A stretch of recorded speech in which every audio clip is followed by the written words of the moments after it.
This is part 7 of the series, Indexes and Query Performance in SQL Server.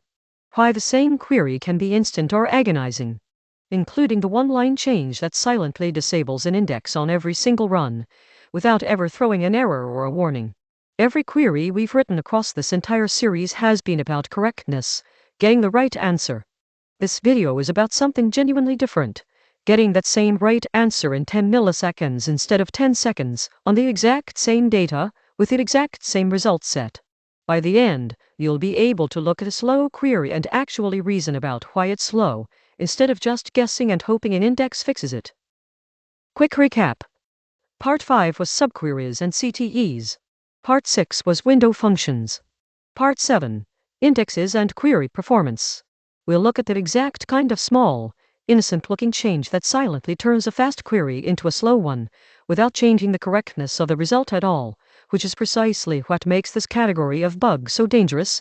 Nothing looks wrong until someone actually times it. Let's start with the same query living in two completely different worlds. Find this one customer's orders, select star from orders where customer ID equals 88,213, on a table holding 20 million rows.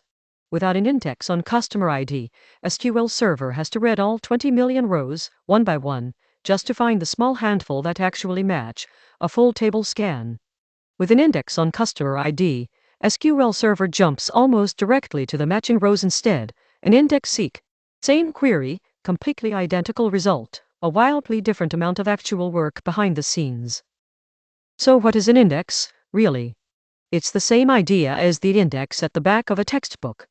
Without one, to find every mention of a topic in a 900-page book, you'd have to read the entire book cover to cover. With one, you flip to the back, find the topic listed with page numbers, and go directly there. A database index is a separate, sorted structure that lets SQL Server find matching rows without scanning the entire table, at the cost of extra storage and extra work every single time the underlying data changes. SQL Server draws a specific, important distinction here: clustered versus non-clustered indexes. A clustered index defines the actual physical order the table's data is stored in on disk, and critically, you get exactly one per table, usually the primary key by default. A non-clustered index is a separate, sorted structure with pointers back to the actual rows, and you can have many of these per table, one for each column or column combination you search on frequently. Two phrases to watch for the moment you look at an execution plan. A table scan reads every single row in the table, checking each one individually. An index scan reads every row in an index instead, still checking each one, just from a smaller structure. And an index seek jumps directly to the matching rows using the index's own sorted structure, no unnecessary checking at all. The goal of nearly every tuning effort in this entire video comes down to one thing: turning scans into seeks. Now, the actual bug this video is built around, and one that silently defeats indexes constantly in real systems, in reports that looked perfectly fine in testing. The request: orders placed in 2026. Here's the version that reads perfectly naturally. Select everything from orders where year of order date equals 2026. It reads correctly, it returns the correct rows, and it performs terribly. Even with a perfectly good index sitting right there on order date, this query cannot use it. Full table scan, guaranteed, every single time, regardless of how many rows actually match. Wrapping a column in a function, year here, makes the entire predicate what's called non-sargable. SQL Server would have to compute year of order date for every single row in the table before it could even compare that result to 2026, which completely defeats the purpose of having an ordered index in the first place. The index sits there, built, healthy, completely unused, quietly wasting the storage and rate overhead it costs to maintain, while every query pretending to use it scans the whole table instead. Here's the fix, and it costs you nothing in readability. Same question, same result, rewritten as a range instead, where order date is greater than or equal to January 1, 2026, and order date is less than January 1, 2027. The column itself is left completely bare, untouched by any function whatsoever, so SQL Server can walk straight into the index and seek directly to the starting point, then read forward until it passes the end of the range. Sargable literally stands for search argument able to use an index seek directly. The habit to build. Never wrap a filtered column in a function if there's any possible way to rewrite around it. There's a quieter, sneakier version of this exact same problem. Implicit conversion. Here, order code is a varchar column, but the literal in the where clause has no quotes around it, comparing it to a bare number. SQL Server silently wraps the column itself in convert, not the literal, to make the comparison work, which is exactly as non-sargable as wrapping it yourself on purpose. This happens constantly with mismatched types, comparing a varchar column to an unquoted number, or an nvarchar column to a plain varchar literal without the right prefix. Always match your literal's type to the column's actual declared type, exactly. Composite indexes, indexes built across more than one column, come with their own genuinely important rule. Column order matters a lot. Here we've created an index on customer ID, then order date, in that specific order. This index gets used efficiently for a query filtering on customer ID alone, or customer ID and order date together. But a query filtering on order date alone, without customer ID, can't use this index efficiently at all, because the leftmost column, customer ID, is being skipped entirely. This is called the leftmost-prefix rule, and it's very easy to get backwards when you're designing indexes. Covering indexes solve a different, subtler cost.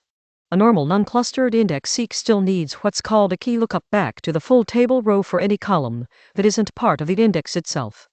They'd include keyword adds extra columns to the index's leaf pages without making them part of the actual sort key, so a query needing only those included columns never has to touch the base table at all. This is the difference between an index seek plus a lookup on every single row, and one pure index seek, often the single biggest performance win available on a busy, frequently run read query.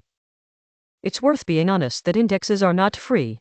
They're a genuine trade-off, not a pure win you get for nothing. Slower writes.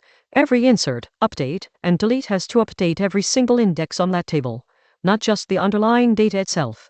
Extra storage. Each index is a real, separate structure, taking up real, separate disk space of its own. And maintenance. Indexes fragment over time, as data changes and genuinely need periodic rebuilding to stay efficient long-term. So when should you actually add one? Look at the columns showing up in your where clauses, your join conditions, and your order by clauses. Those are your first real candidates. Favor high selectivity. A column like customer ID, with thousands of distinct values, benefits far more than a Boolean flag with only 2 possible values ever.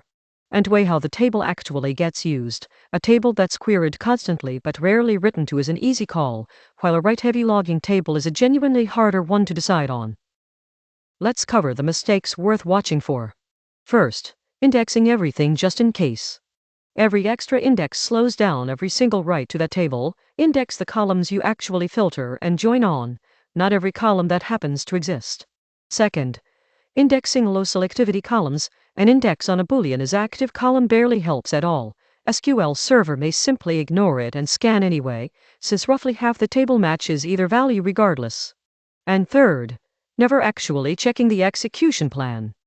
It should be fast as a guess, nothing more. The execution plan tells you, in completely plain terms, whether SQL Server is genuinely seeking or scanning on your exact query.